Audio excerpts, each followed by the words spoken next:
There's so many things where you just go, what the fuck, dude? Yeah. All of it. And there's so much of it that seems fake, We're about to uncover some interesting details from the recent assassination attempt that you just can't deny. No BS, no nonsense, just facts. All right, let's dive into the latest episode of America, the reality TV show.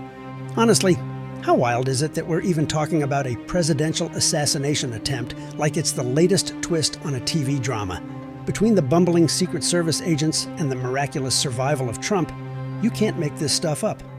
Or maybe you can. A president that is giving a speech gets shot in the ear and then stands up and goes full John Bender at the end of Breakfast Club. He pumps his fist in the air. That was a crazy and shit. says, fight, fight, fight. First off, let's talk about the former president. The man who manages to get shot in the ear, shake it off, and go full Breakfast Club with a fist pump. Seriously, Trump, are you auditioning for an action movie? That photo of him with the flag, perfectly angled like it's straight out of a cinematic masterpiece. Kudos to the photographer who captured that moment. He even had a GoPro mount on that captured his next-level dedication.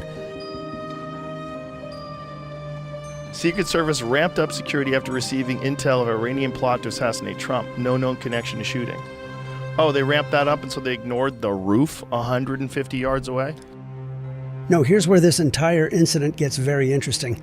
So, there's this 20-year-old who manages to sneak onto a roof with a rifle, who happened to be lingering around very suspiciously prior to the speech, as well as seen by police and pedestrians with a gun far before the shooting takes place.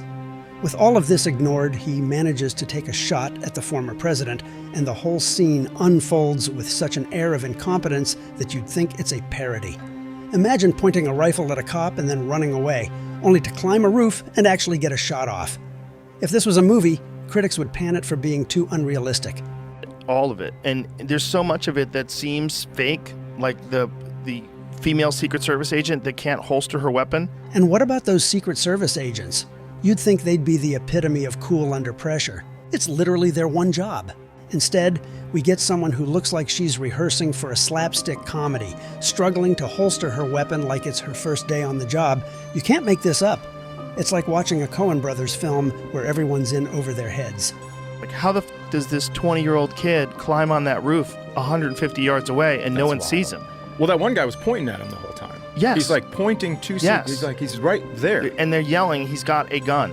These are supposed to be the best of the best, the epitome of professionalism and precision. Yet, we're watching a Keystone Cops scenario unfold with agents fumbling their weapons and seemingly unaware of a sniper on the roof. How did this lapse in protocol occur? What really happened? Is there a more sinister explanation? If they were given all of these signs, why is security so lax that a kid could set up a sniper's nest without any intervention? To hear that guy had pointed his rifle before that at a cop?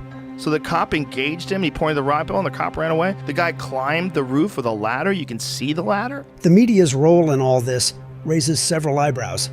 The way news outlets covered the assassination attempt, the immediate dismissal of certain theories, and the coordinated narrative against Trump, it feels like there's a puppet master pulling the strings.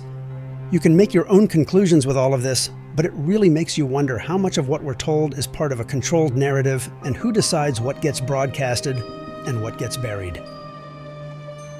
He's 20 years old, and then you find out he was in a BlackRock commercial? Again, I'm not the one to push conspiracies. I simply want to supply facts and let you make decisions for yourself.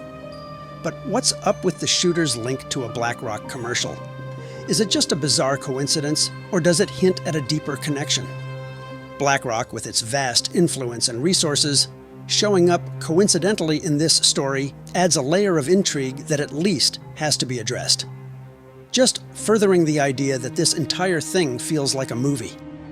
Was the shooter somehow connected to influential circles, or is this just another example of life's strange coincidences?